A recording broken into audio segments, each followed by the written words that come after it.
Hey everyone, today we're diving into a hot topic that's been burning up the headlines. It's about former President Donald Trump, Latino voters, and some wild, unverified claims. So let's get into the meat of it. During a recent Latino event and a town hall with Univision, Trump repeated a debunked story about Haitian immigrants in Springfield, Ohio, supposedly eating pets. Yeah, you heard that right, pets. Local and state officials have already dismissed these claims as false, but Trump didn't back down. He stood by his statements, saying he read it in newspapers. But here's the kicker, he didn't provide any specific sources. Now, these events were supposed to engage Latino voters, and Trump discussed a range of topics, from immigration to the January 6th Capitol riot. But honestly, his comments about immigrants eating pets stole the show and drew massive criticism. Let's talk reactions. Vice President Kamala Harris, who's also vying for the Latino vote ahead of the November 5th election, called these statements dangerous misinformation. Local officials in Springfield reported an increase in threats against the Haitian community because of Trump's remarks. This has forced them to implement protective measures to ensure the community's safety. During the Univision town hall, Trump defended his claims when challenged.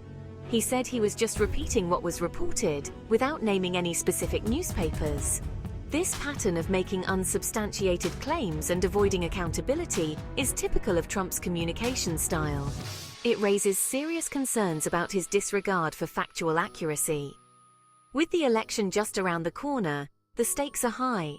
Trump's comments have real-world consequences, potentially inciting fear and prejudice against vulnerable communities. In the final weeks before the election, Trump is using darker and more violent language about illegal immigration, which resonates with many voters, especially Republicans. He's competing with Democratic candidate Kamala Harris for the crucial Latino vote. Historically, Latino voters have leaned Democratic, but Trump's campaign is trying to win over more of them, particularly men, by focusing on economic discontent. Recent polls show Harris leading Trump by 8 percentage points among Hispanic voters. In her own Latino town hall in Nevada, she aimed to solidify this support. Back to the town hall in Miami, Trump sidestepped several questions on immigration. For instance, when asked who would do hard farm labor if he deported millions of undocumented immigrants, Trump didn't answer directly. Instead, he claimed African Americans and Hispanic Americans were losing their jobs because of illegal immigration.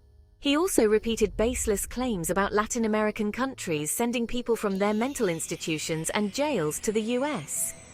Trump's use of dehumanizing language to describe immigrants isn't new. He's previously called them animals and used phrases like poisoning the blood of our country, which has drawn criticism for echoing Nazi rhetoric. At the same town hall, a Republican voter expressed concerns over the January 6th Capitol riot.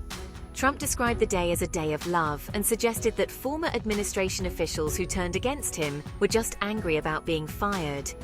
To wrap it up, Trump's controversial comments have stirred the pot once again, highlighting the power and danger of misinformation.